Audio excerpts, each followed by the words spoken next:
Ladies and gentlemen, welcome to Talk Spicy. I'm Coach Gene Clemens. Thank you for joining me wherever you are joining me. Rate the show, comment, agree, disagree, but whatever you do, keep it spicy.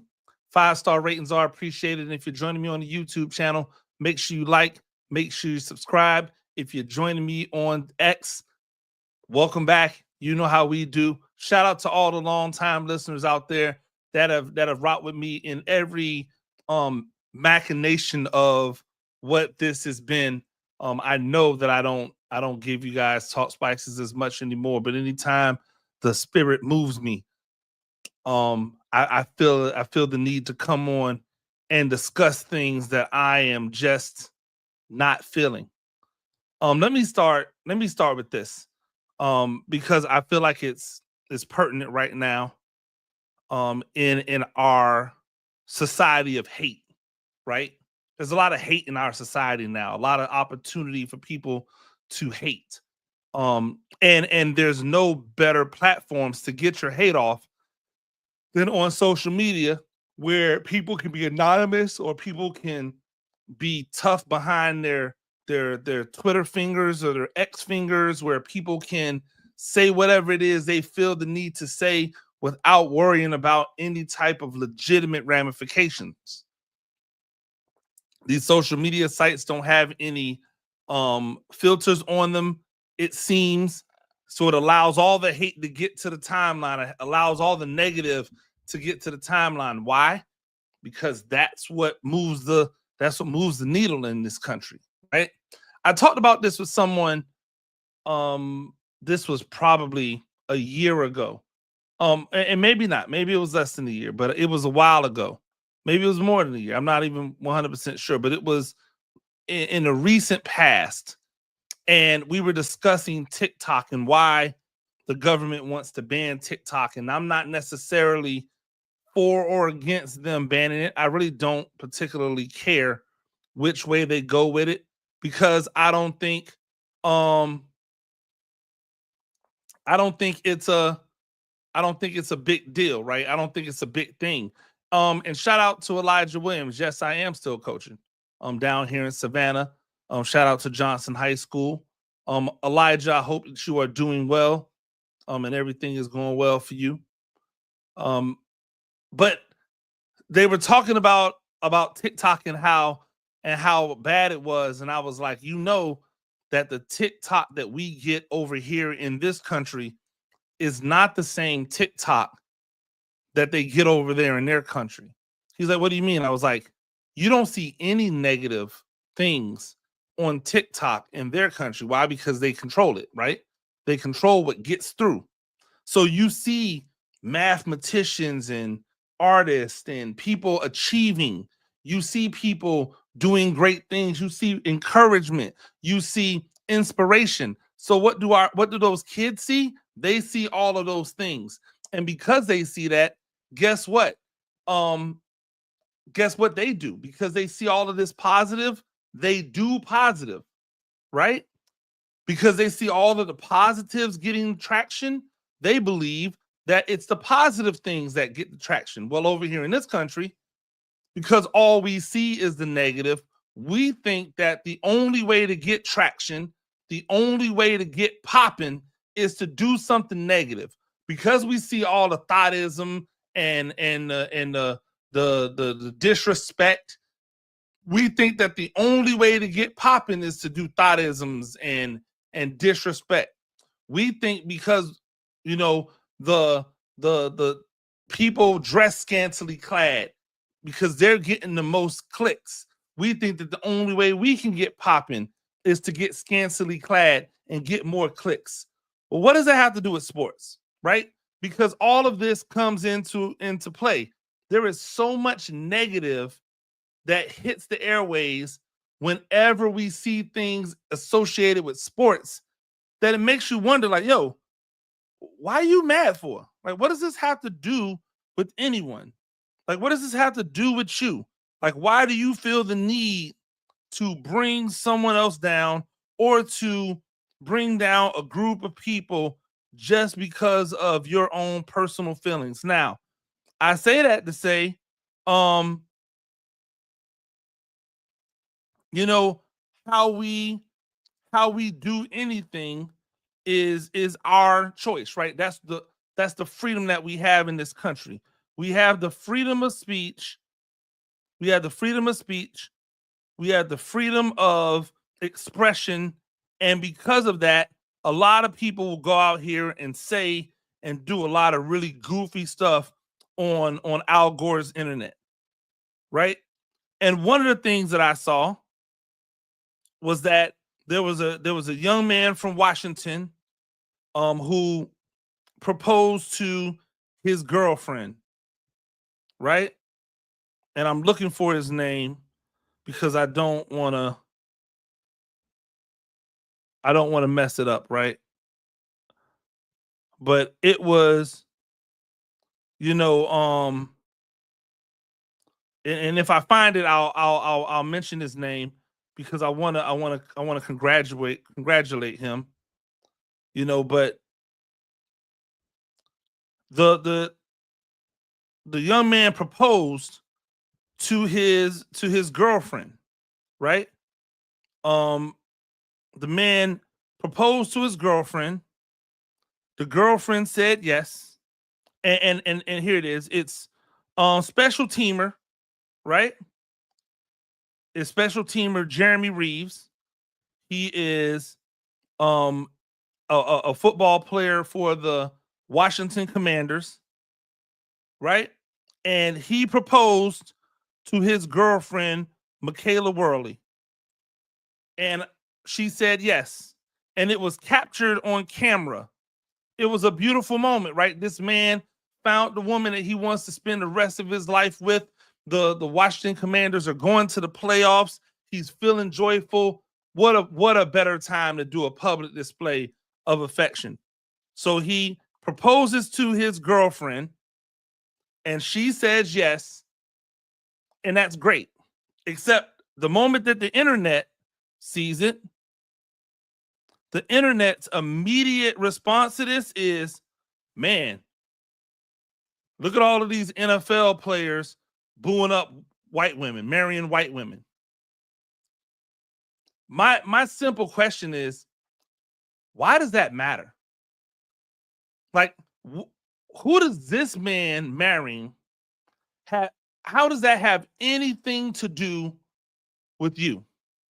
And then I started doing a little bit more research. I started digging into the accounts that were talking about, you know, this young man, because there were several over the last 24 hours of accounts that were posting, oh, another black millionaire lost to white women. Oh, another NFL player with a white woman. One dude, and I think it was a dude, had the nerve to say, man, I don't know the fascination that NFL players have with mid white women, trying to imply that this young lady was not good looking.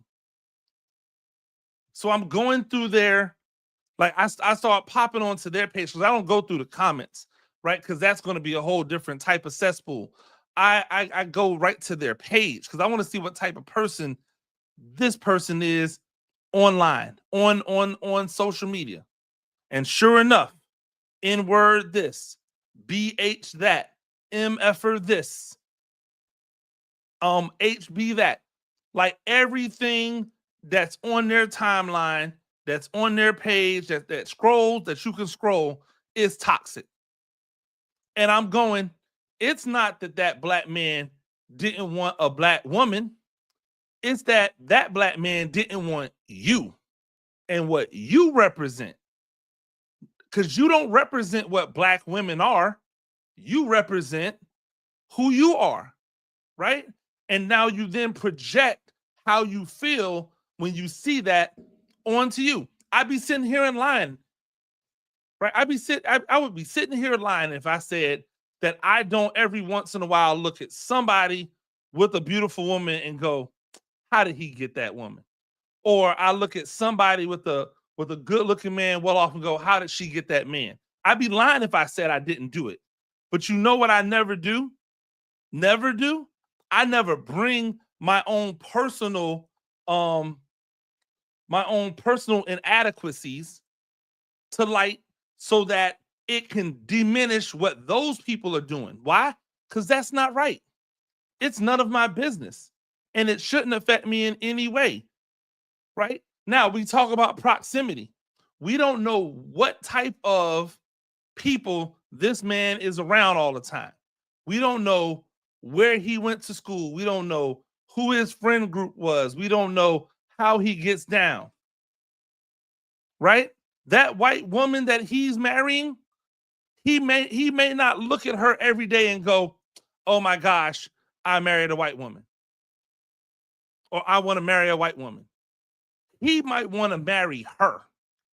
And she just happens to be a white woman. And that's the problem. If you want acceptance, if you want inclusion, right? If you want acceptance, if you want inclusion, then you have to stop making the, "Oh, well, we want acceptance, but we want inclusion, but," right? You're not going to find anybody out here more pro-black, right? But I'm also pro love who you love. In my life, I have been in love with white women. I have been in love with black women. I am still not married, which means what? It didn't work out with either one of them. I've been in love with Hispanic women. I'm still not married. Guess what? It didn't work out with any of them.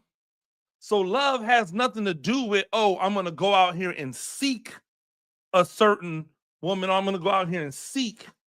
Because every time we find ourselves seeking, we call ourselves being purposeful in how we move and how we date, we end up miserable. Why? Because we keep trying to fit people into a category based off race, and that rarely ever works out. If I want the prototypical black woman, what does that look like? Right? If you tell me, "Hey, you should get the prototype black woman," what does that look like? Because I can tell you the prototype black woman for me and the prototype black woman for another black man might be two different women. So then, if that's the case, then it's not about black at all. It's about personalities. So why shit on this man and his fiance on probably the happiest day of his life? Why try to use that opportunity for you to get your hate off, to get your feelings of inadequacy off? Why take that opportunity to make it seem as if that dude sold out when all he did was fall in love and decide that that was the person that he wanted to spend the rest of his life with? It's corny, it's lame, and when people do it to us, right? If people were to do that to us, we would come out with guns blazing. And I hope, for his sake, he just goes, "You know what? These people are idiots," and I'll block them all. But man, being all into who somebody else is gonna love, who somebody else is getting down with, that's crazy to me. I don't understand that at all. Especially when the people who are doing it are the same people, especially when the people who are doing it are the same people who will come out and go, "Oh, this black man ain't good enough because he don't make enough money," or "This black man isn't right for me because he can't get me this. He can't be the provider like that. He can't do that." When I see the hypocrisy in how I see some of these people attack black men who decide that they're going to date women who don't look like them, it's hilarious to me when you think about the people who are criticizing them. There's a lot of glass houses out here, and there's a lot of people with rocks in their hands. And I feel like everybody needs to put them down, because none of us,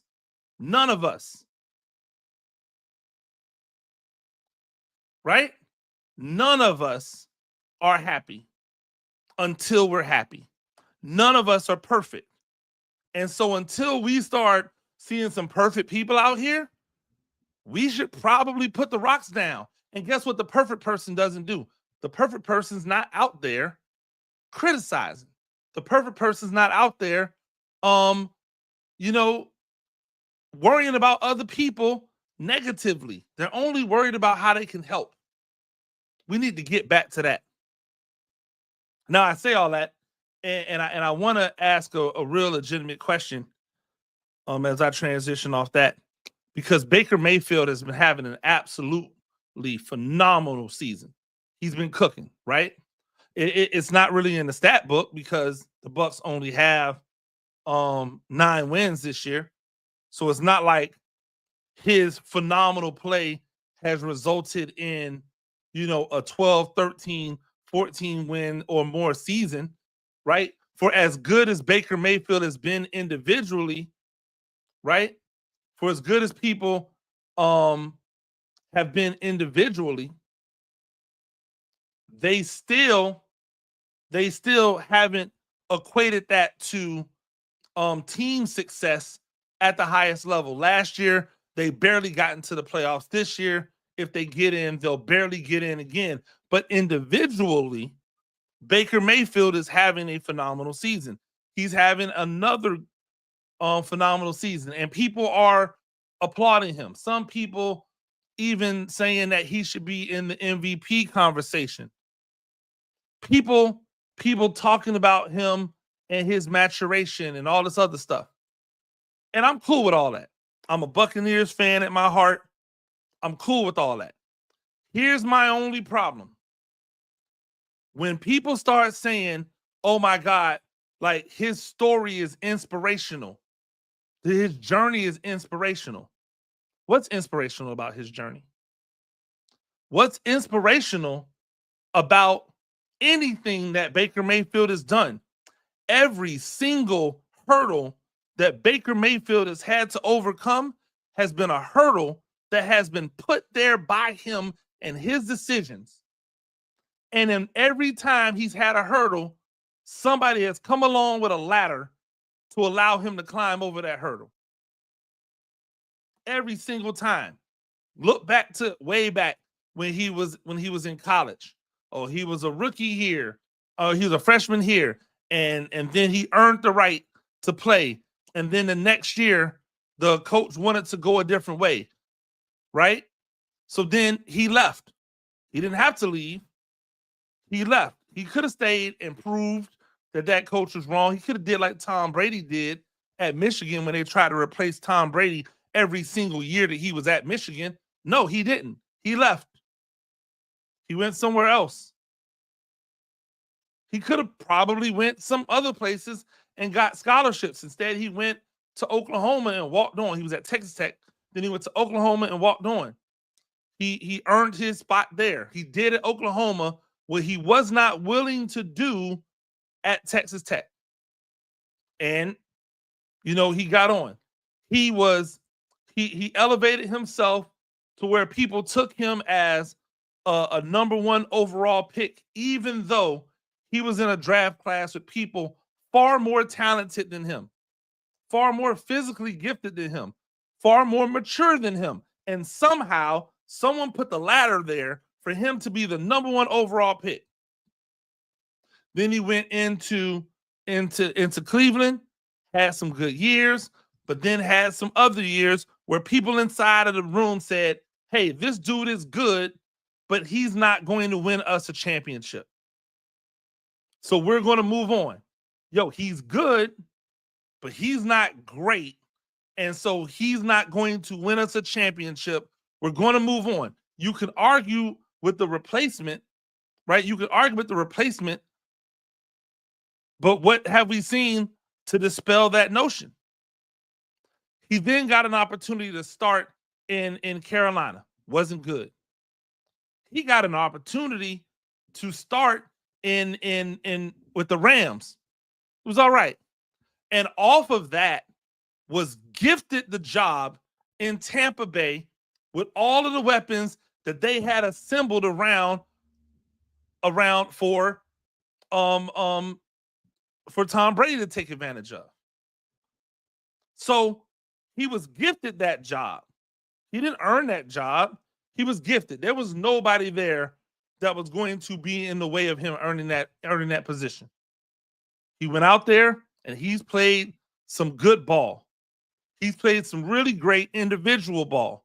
But like I said, when you look at the record says his team 500 team, which means to me he's not elevating them.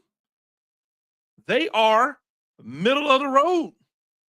They're just a game over 500 right now, or maybe 2 games. Sorry, because they might be 9-7. So if they lose to Atlanta, they'll be a 1 game over 500.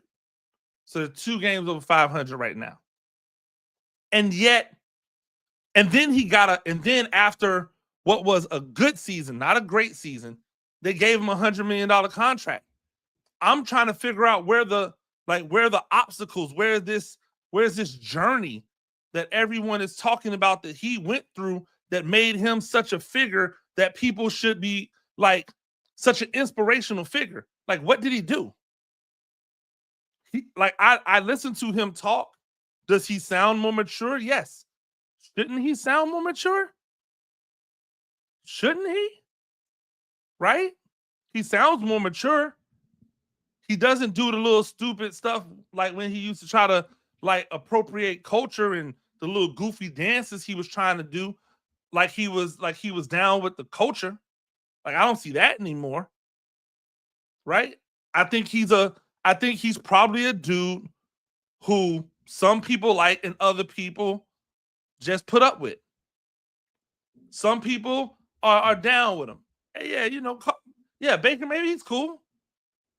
But no, this is completely different than the situation with Sam Darnold, right? Who has been gifted all of those same opportunities as Baker Mayfield has, right? Continued to get jobs after he flamed out with the first job. 3 different spots for him, all great landing spots at the time.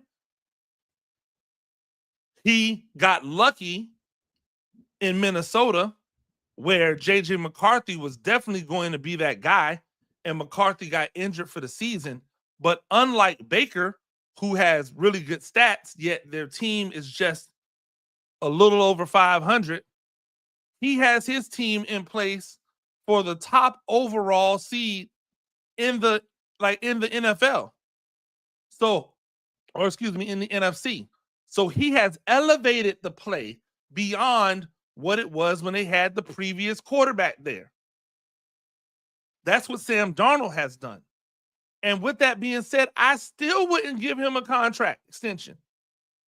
I'm still not paying him $50 million, $60 million a year. No way. Yo, hey, I'll give you $25 million a year. I'll give you a 2-year, $50 million. I'll guarantee it completely. 2 years, $50 million. Take it or leave it. Well, I'm going to leave it because I can go and find more money somewhere else. Cool. You go do that. Go find money somewhere else, Sam Darnold.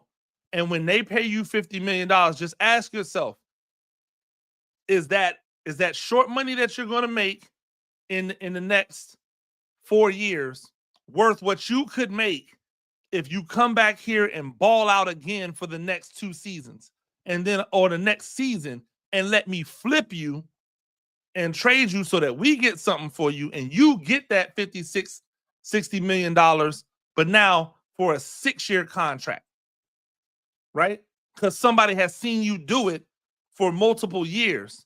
People might write this year off as anomalous. Who knows? But I just laugh at these guys have made these incredible journeys. No, they haven't. They failed. They failed and got opportunity after opportunity after opportunity, and now they're succeeding. And in Baker Mayfield's situation, he's not even succeeding at the highest level. He's just kind of sort of succeeding when it comes to the team game. Remember, that part still matters, right? It's not just the individual statistics, it's the team game. Oh, let me guess. wins don't count when it comes to Baker Mayfield. I don't know. Finally, I saw a text, or sorry, not a text, but like a post by Jim Mora. This is Jim Mora Jr., who is the head coach at UConn. He says, a simple note to the schools and coaches that have blatantly broken NCAA football rules by tampering with our players in the last 24 hours. We do know who you are. We will pursue all avenues to hold you accountable. We are excited that we've built a program where coaches have to cheat to beat us, and we will protect that program. Think hard before you tamper with our players. Hashtag just getting started. Hey, Jim Mora, let me let you in on a little secret. Number one, nobody's tampering with your players. Your players are tampering with themselves. UConn is not kicking in the money the same way that some of these other schools are. This is not on those teams that are tampering with your players. This is your players trying to better deal you. You know what this is? This is the girl who has the boyfriend who sets her up, who teaches her things, who helps her get her way through school, right? Helps pay her way through school, supports her while she's getting her degree. And as soon as she gets her degree and starts to glow up, guess what she does? She tries to find a better deal.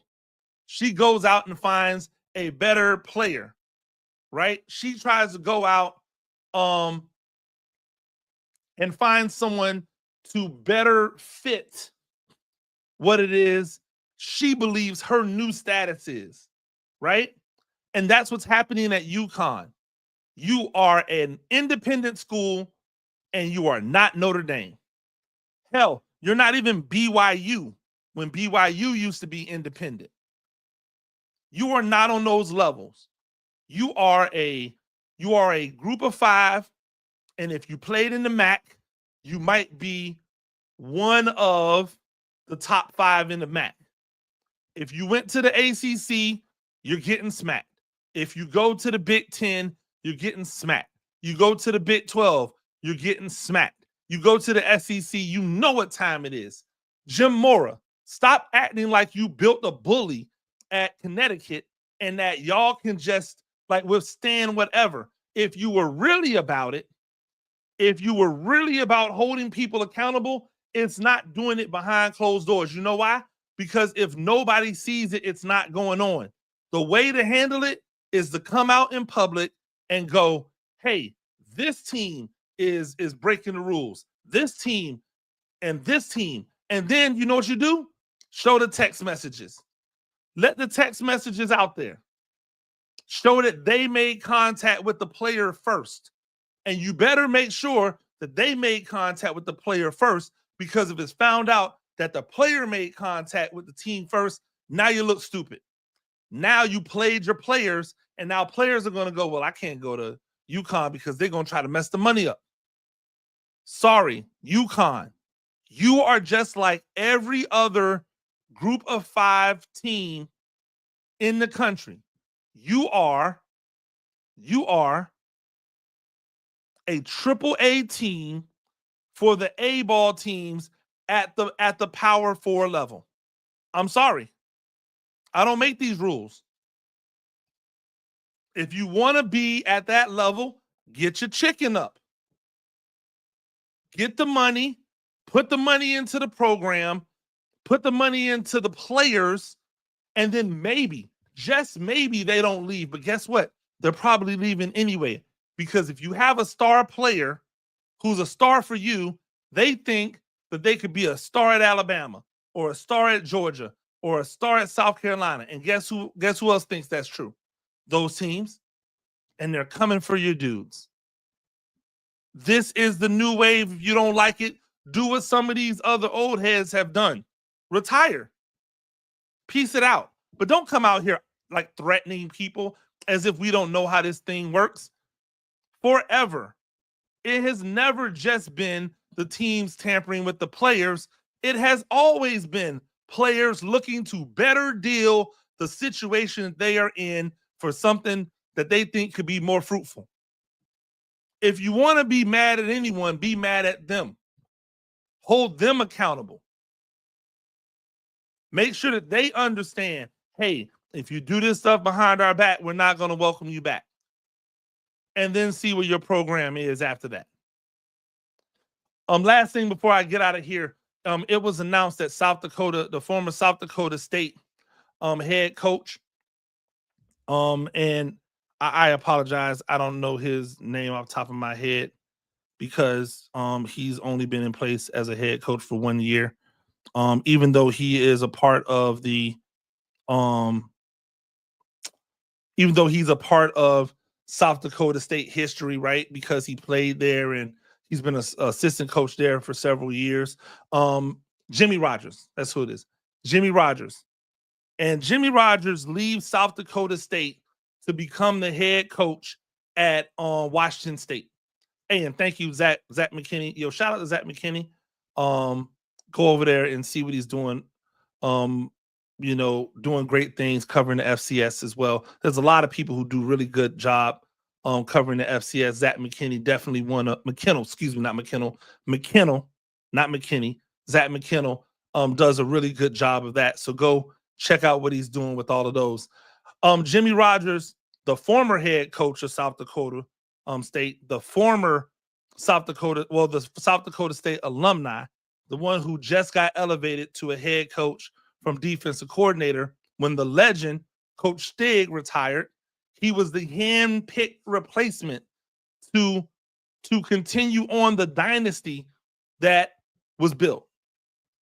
And in his first year as the head coach, with essentially the exact same roster that Coach Stig had won with, he won another championship. And then with kind of sort of a similar roster in place this year, was not able to get it done. And they were defeated by North Dakota State in a tight game. But right, if you take over, your job is to elevate. It is not to sustain. It's to elevate. And they thought that Jimmy Rogers was coming into or going to be the head coach at South Dakota State to elevate the program, right? To take the program to the next level, all of the different stuff. And trust me, South Dakota State has invested in their program, right? And they thought that Jimmy Rogers would be the guy who was there for the next 20 years, 30 years, whatever it is, elevating this program to the next level, continuing this dynastic run that they were on. Jimmy Rogers had other ideas. Washington State either came at him or he came at Washington State. Washington State offered him money and he left. They didn't offer him stability. They offered him money, right? Because we know how this thing goes. You don't get it done in 2 years, maybe 3, they're getting you out of there. They're getting you out of there. And so he took the money play. Hey, I have an opportunity to make enough money so that my family is taken care of. But that would imply that he wasn't making enough money so that his family was taken care of at South Dakota State. This begins the debate. Do you want to just get money or do you want to be a legend? Because Coach Stig will go down in the history books, right? He will be one of those ones. Coach Rogers will just be a blip on the radar. And anybody who knows will say that championship that he won as head coach is really it really should be Coach Stig's second championship, where he just kindly decided to step aside. He didn't have to step aside. He could have rode the wave another year. And yet, Jimmy Rogers, with 1 year of head coaching experience, decides he's going to take over a program that can't keep players. What was the advantage of being at South Dakota State? He didn't have to worry about his players leaving, or at least not the best ones, every year at Washington State until they fortify whatever conference they're going to be in. And even after that, because there'll probably be a group of 5 conference, it won't be a P4 conference, right? Every year at Washington State, he's going to have to re-recruit his players against Oregon, who has all the money in the world, Washington, who has all the money in the world. And those are just the 2, Oregon State. And those are just 3 of the teams that are within the proximity of where he is. And that's before we ever really know if Jimmy Rogers can recruit on his own, can recruit the high enough level talent to be competitive.